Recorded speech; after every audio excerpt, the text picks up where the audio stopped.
Қайырлы күн, қалыңыз қалай? Сұхбатсызды бастаманысы өзімді таныстырып шығайын. Мен Ереш Ершат, ал қасымда әріптесім Сәркен Ақторған. Біз бүгін Кеңес одағының және Ресей Федерациясының батыры жерлесіміз Николай Майданов туралы сұхбат жүргізгелі отырмыз. Алдымен сұхбатымызды бастамас бұрын өзіңізді таныстырып кетсеңіз, сіздің есіміңізбен және де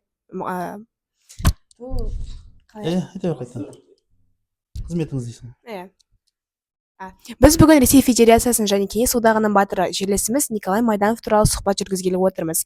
Алдымен сұхбатымызды бастамас бұрын өзіңізді және де қызметіңізді айта кетсеңіз. Саламатсыздар балалар. Енді қызмет мәселесіне келгенде, мен аты-жөнім Әлмұқан Асқар Сатыбайұлы, Сәкен Сейфуллин атындағы облыстық дарынды балаларға арналған мамандандырылған мектеп-интернаттың тарих пәні мұғалімімін, педагог шеберімін. Бірінші сұрағым сізге қояйын. Николай Майданов кім және қай жерде дүниеге келген? Жалпы Николай Майданов деген қазіргі тарихта қарама-қайшылықты тұлға ғой, сондай заманда өмір сүрген. Ол кісі Кеңес одағының батыры, Ресейдің батыры, батыр жерлесіміз деп айтып жүрміз. Негізі ол кісінің туған жері туралы түрлі пікірталастар бар. Жалпы қазіргі негізгі айтылатын пікір бойынша ол Жымпитыда, Талдыбұлақ деген жерде дүниеге келген.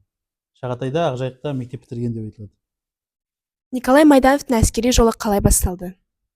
Әскери жол дегенде кез келген азамат, біз қазіргі кезде солай, Кеңес одағында да солай болды. 18 жасқа толғаннан кейін әскери міндеткерлігін өтейді. Қазір ол 1 жыл, ол заманда 2 жыл болды. Николай Майданов 56 жылы дүниеге келген ғой. Сол 18-ге толғаннан кейін әскерге кетеді.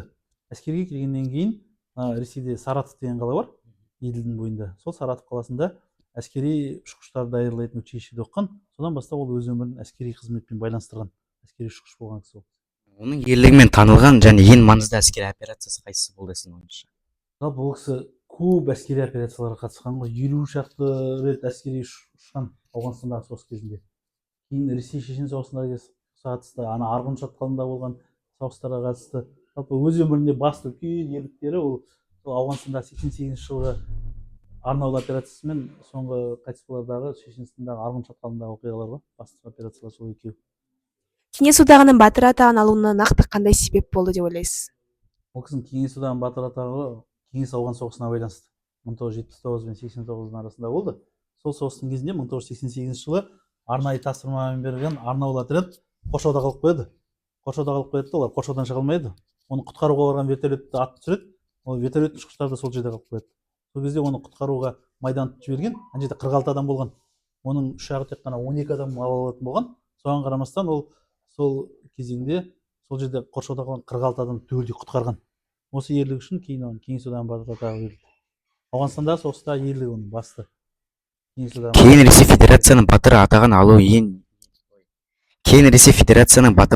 алу нені білдіреді? Енді әртүрлі оқиғалар болды ғой. Кеңес одағы тарады 1991 жылы. Барлық республикалар бөлек мемлекет болды. Ресей өз алдына бөлек мемлекет болды.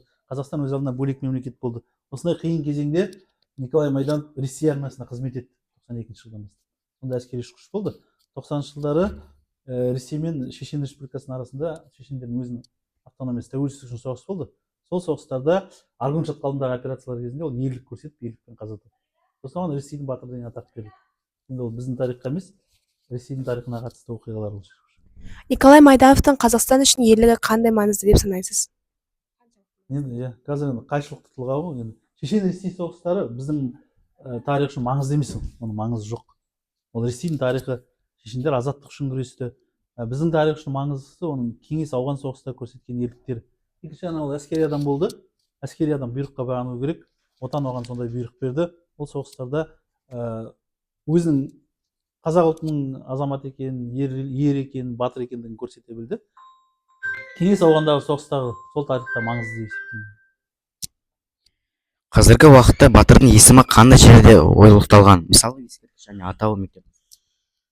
Батыр туралы бірнеше нелері бар ғой. Біздің қалада Николай Майданов атындағы көше бар. Ескі аэропорт аймағында тұр. Ол туған мектеп бітірген, Шағатай мектебі бітірген ғой. Шағатай мектебінде оның несі бар. Ескерткіш тақтасы бар. Ол мектепте оқыған деген. Сосын Ақжайық ауданының орталығы Чапай селосында Майданов атындағы саябақ бар. Осы ғой енді оқытылғандар.